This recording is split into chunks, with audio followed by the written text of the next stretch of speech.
हूँ जैसा कि ये मार्कर है, ये मार्कर आप देख रहे हैं, ये मार्कर जो है छोटे छोटे छोटे छोटे छोटे छोटे जैसे घर होता है ना, छोटे छोटे ईंट के टुकड़ों से बना होता है, ठीक है, उसी तरीके से ये मार्कर है ना छोटे छोटे कणों से मिल करके बना हुआ है। इस कणों के अंदर, कणों को भी जूम करके देखा जाए तो वो एटम से मिल करके बने होते हैं। किससे? एटम से मिल करके, छोटे छोटे एटम होते हैं, उन एटम से मिल करके बने होते हैं। किनसे बने होते हैं? एटम से मिल करके बने होते हैं। और जब एटम को भी जूम करेंगे, इसके अंदर के एटम को भी जब जूम करेंगे तो वो एटम भी होता है, वो 3 पार्टिकल से मिल करके बना होता है। कौन कौन सा पार्टिकल होता है? देखिए, न्यूट्रॉन होता है, प्रोटॉन होता है, इलेक्ट्रॉन होता है, ठीक है। न्यूट्रॉन, प्रोटॉन और इलेक्ट्रॉन, इन 3 पार्टिकल से मिलकर के एटम भी बना होता है। एटम को भी जूम किया जाए तो आपको पता होगा कि जो न्यूट्रॉन और प्रोटॉन होते हैं ये एटम के नाभिक पे स्थित होते हैं, एटम के न्यूक्लियस में स्थित होते हैं। और जो हमारे पास इलेक्ट्रॉन होते हैं वो न्यूक्लियस के चारों तरफ चक्कर लगा रहे होते हैं। ये सब चीजें तो आपको पता होगी, आपने केमिस्ट्री में भी पढ़ा होगा। अब आपको एक चीज बताता हूं, जब कभी भी प्रोटॉन की बात करें तो ये प्रोटॉन पे हमारे पास पॉजिटिव चार्ज होता है, इलेक्ट्रॉन की बात करें तो इलेक्ट्रॉन पे निगेटिव चार्ज होता है। ये आपको याद रखना है कि प्रोटॉन पे पॉजिटिव चार्ज होता है और इलेक्ट्रॉन पे निगेटिव चार्ज होता है, ठीक है। ये बात समझ में आ गई। उसके बाद से आपको क्या करना है, एक थोड़ा सा एक्सपेरिमेंट में बता रहा हूं कि जब हम प्रोटॉन और प्रोटॉन को एक पास लाते हैं, जब प्रोटॉन और प्रोटॉन को एक पास लाते हैं तो इस पे भी पॉजिटिव है, इस पे भी पॉजिटिव है, तो ये एक दूसरे को क्या कर देते हैं? रिपल कर देते हैं। क्या कर देते हैं? रिपल कर देते हैं। जब हम इलेक्ट्रॉन और इलेक्ट्रॉन को एक पास लाते हैं तो भी ये एक दूसरे को क्या कर देते हैं? इस पे भी निगेटिव है, इस पे भी निगेटिव है, तो ये एक दूसरे को क्या कर देते हैं? रिपल कर देते हैं। तो इन दोनों ही कंडीशन में ये एक दूसरे को क्या कर रहे हैं? रिपल कर रहे हैं, ठीक है। अब ऐसे ही बात करें, जब देखिए न्यूट्रॉन पे बात करेंगे कि न्यूट्रॉन पे चार्ज क्या होता है, तो न्यूट्रॉन पे चार्ज हमारे पास होता है, चार्ज न्यूट्रॉन पे चार्ज होता है हमारे पास 0। न्यूट्रॉन पे न्यूट्रल होता है, न्यूट्रॉन पे कोई चार्ज नहीं होता है, ठीक है। अब हम बात करें जैसे प्रोटॉन और प्रोटॉन तो एक दूसरे को रिपल कर रहे हैं, इलेक्ट्रॉन और इलेक्ट्रॉन भी एक दूसरे को रिपल कर रहे हैं, लेकिन जब हम बात करेंगे प्रोटॉन और इलेक्ट्रॉन की तो ये एक दूसरे को अट्रैक्ट करेंगे, रिपल नहीं करेंगे, ठीक है। क्या करेंगे? अट्रैक्ट करेंगे, अट्रैक्ट करेंगे। अब ये जो हमारे पास प्रॉपर्टी है ना, अट्रैक्ट करने की और रिपल करने की जो प्रॉपर्टी है ना, इस प्रॉपर्टी में हमारे पास एक फोर्स भी तो काम करेगा। जब ये एक दूसरे को रिपल कर रहा है तो यहाँ पे एक फोर्स भी तो काम करेगा ना, यहाँ भी रिपल कर रहा है तो ये एक फोर्स काम करेगा, यहाँ अट्रैक्ट कर रहा है तो भी फोर्स काम करेगा ना। वो जो फोर्स होगा उसे हम कहते हैं फोर्स ऑफ इलेक्ट्रिसिटी, या हम इसे कह सकते हैं इलेक्ट्रोस्टैटिक फोर्स। क्या कह सकते हैं? Electrostatic force. इतनी सी बात समझ में आ गई। ये क्या होगा? इलेक्ट्रोस्टैटिक फोर्स होगा। तो ये जो प्रॉपर्टी होती है हमारे पास रिपल करने की, अट्रैक्ट करने की, इसे ही हम कहते हैं चार्ज, इलेक्ट्रिक चार्ज। बात समझ में आ गई। यही चीज मैंने यहाँ पे लिखा है कि ये एक फंडामेंटल प्रॉपर्टी होता है ऑफ मैटर। किसका? मैटर का एक फंडामेंटल प्रॉपर्टी है which causes matter to experience and electric forces. ऐसे मैटर जो इलेक्ट्रिक फोर्सेज का एक्सपीरियंस करते हैं, जो इलेक्ट्रिक फोर्स का एक्सपीरियंस करते हैं, जैसे कि यहाँ पे हुआ प्रोटॉन और प्रोटॉन जो है ये एक इलेक्ट्रिक फोर्स का क्या कर रहे हैं, यहाँ पे एक अनुभव प्राप्त कर रहे हैं, एक्सपीरियंस कर रहे हैं, तभी तो ये एक दूसरे को रिपल कर रहे हैं। और यहाँ भी क्या हो रहा है? इलेक्ट्रिक फोर्स का एक्सपीरियंस हो रहा है, तभी तो एक दूसरे को अट्रैक्ट कर रहे हैं। यही जो गुण है, यही जो प्रॉपर्टी है, यही जो मैटर की प्रॉपर्टी है, उसे हम कहते हैं इलेक्ट्रिक चार्ज। सारी चीजों को कोई पूछ दे कि चार्ज क्या होता है, अच्छे से थोड़ा समझाओ ना, थोड़ा बढ़िया से समझाओ ना, बस डिफिनीशन क्यों बताते हो, थोड़ा अच्छे से समझाओ ना, सारी कहानी बोल दीजिएगा, बिल्कुल सही हो जाएगा। समझ में आ गया? आशा करता हूँ यहाँ तक कोई दिक्कत नहीं होगा। तो अब देखिए हमें क्या क्या जानना है इसमें। जो चार्ज को रिप्रेजेंट करने का तरीका होता है, चार्ज को हम रिप्रेजेंट करते हैं स्मॉल क्यू से या कैपिटल क्यू से। इन दोनों तरीके से हम चार्ज को क्या कर सकते हैं? रिप्रेजेंट कर सकते हैं, ठीक है। अब चार्ज के यूनिट की बात करें, कूलाम। कूलाम जो होता है ये हमारे पास क्या होता है? यूनिट ऑफ चार्ज होता है। ये एसआई यूनिट में होता है। और एक चार्ज हमारे पास होता है जिसे हम फ्रैंकलिन बोलते हैं। फ्रैंकलिन हमारे पास सीजीएस पद्धति में इसका यूनिट होता है। सीजीएस सिस्टम में हमारे पास फ्रैंकलिन होता है और एसआई सिस्टम में हमारे पास क्या होता है? कूलाम होता है, ठीक है। तो इस तरीके से चार्ज के यूनिट के बारे में हमने जान लिया। और इस सीजीएस सिस्टम को ही हम कहते हैं ईएसयू, इलेक्ट्रोस्टैटिक यूनिट, ठीक है। तो इलेक्ट्रोस्टैटिक यूनिट को भी हम फ्रैंकलिन के नाम से जानते हैं, इस बात को ध्यान रखिएगा। अब जो तीसरी चीज है, इसके क्वांटिटी के बारे में बता दे रहे हैं। क्वांटिटी, तो जो चार्ज होता है इसमें डायरेक्शन नहीं होता है, डायरेक्शन नहीं होता है, तो ये कौन सी क्वांटिटी होगी? Scalar quantity. तो ये क्या है? स्केलर क्वांटिटी है, ठीक है। ये कैसी क्वांटिटी है? स्केलर क्वांटिटी है। तो इतनी सी बात समझ में आ गई आपको, ठीक है। किसी भी प्रकार की कोई दिक्कत नहीं होनी चाहिए, पूरी क्लियर हो गई है। तो अभी से भी मैं मिटा देता हूं।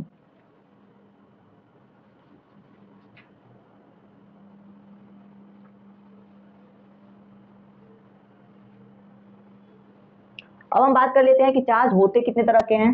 तो there are 2 types of charges. Charge के 2 प्रकार होते हैं, 2 टाइप होते हैं। पहला होता है हमारे पास पॉजिटिव चार्ज और सेकेंड होता है हमारे पास नेगेटिव चार्ज। ठीक है, तो फर्स्ट इज पॉजिटिव और सेकेंड इज नेगेटिव चार्ज। ठीक है, तो इस तरीके से हमारे पास होता है। अगर हम बात करें, कुछ इंपॉर्टेंट चीज याद कर लीजिए, चार्ज ऑन प्रोटॉन की बात करें, चार्ज ऑन प्रोटॉन की बात करें तो ये हमारे पास प्लस ई के बराबर होगा। प्लस ई का मतलब है प्लस का 1.6 इंटू 10⁻⁻⁹ कूलम। ये होगा हमारे पास चार्ज ऑन प्रोटॉन। अब चार्ज ऑन इलेक्ट्रॉन की बात करें, दूसरी चीज याद रखिएगा, चार्ज ऑन इलेक्ट्रॉन की बात करें तो ये हमारे पास होता है माइनस का ई, तो माइनस होगा और 1.6 इंटू 10⁻⁻⁹ कूलम, इसके बराबर होगा charge on electron. Charge on proton होगा हमारे पास 1 पॉइंट प्लस में होगा ये और ये माइनस में होगा। ठीक है, इतनी सी बात आपको याद रखनी है, तो इस बात को ध्यान रखिएगा। दूसरी चीज, अब आगे समझिए चार्ज में क्या क्या आपको जानना है।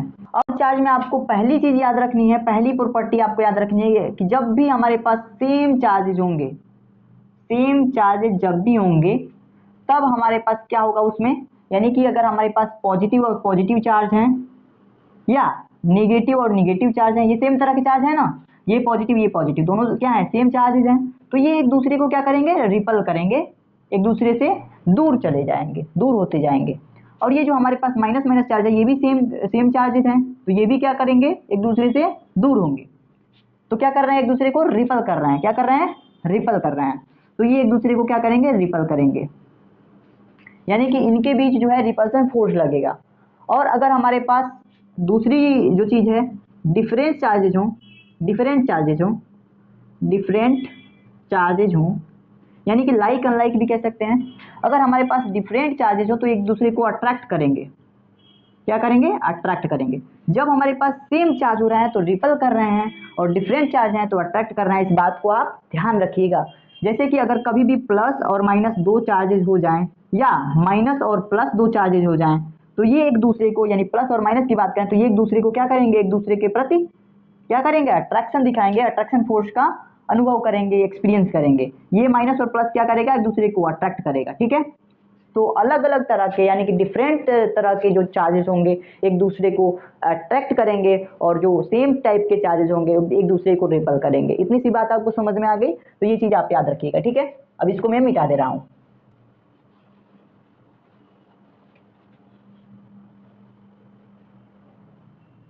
तो इतनी सी चीजें पढ़ने के बाद से हम पढ़ेंगे कंजर्वेशन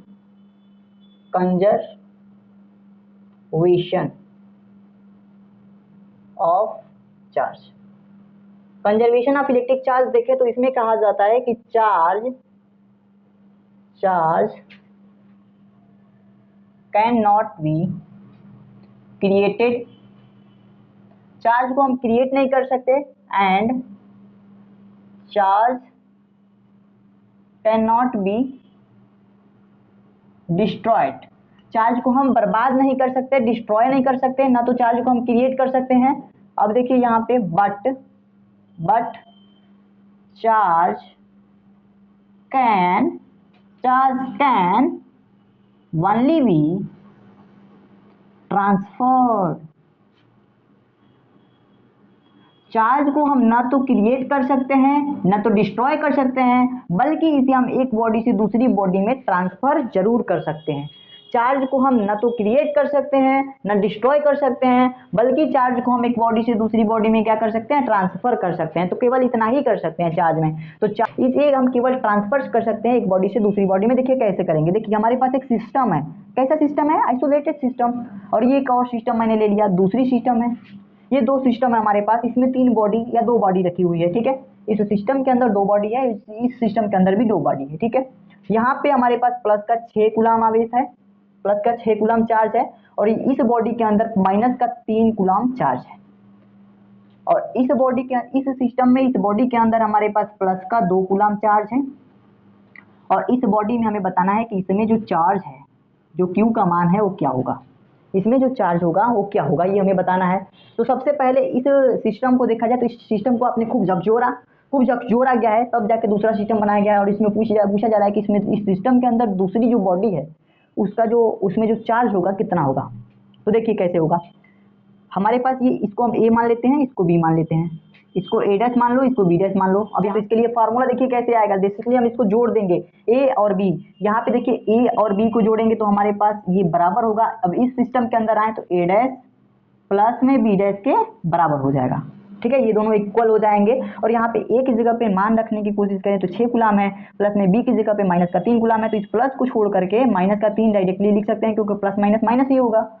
इक्वल में हमारे पास हो जाएगा ए डैश की जगह पे हम 2 कूलम रखेंगे, ठीक है, और यहाँ पे बी डैश की जगह पे हमें क्या निकालना है, बी डैश का तो मान हमें बताना है, तो यहाँ पे हम केवल क्यू लिख देंगे। अब यहाँ से देखिए कैसे हम सॉल्व करेंगे, ये 6 में से 3 जाएगा तो कितना बचेगा, 3 बचेगा। इस 2 को इधर पक्षांतर, इस 2 को हम इधर रिप्लेस करेंगे तो हमारे पास माइनस का 2 आ जाएगा बराबर में क्यू। 3 में से 2 को घटाएंगे हमारे पास 1 आ जाएगा बराबर में क्यू। जो चार्ज होगा यहाँ पे कितना आ गया हमारे पास, तो यहाँ पे जो चार्ज होगा हमारे पास कितना आ गया, 1 कूलम। कितना आ गया, 1 कूलम।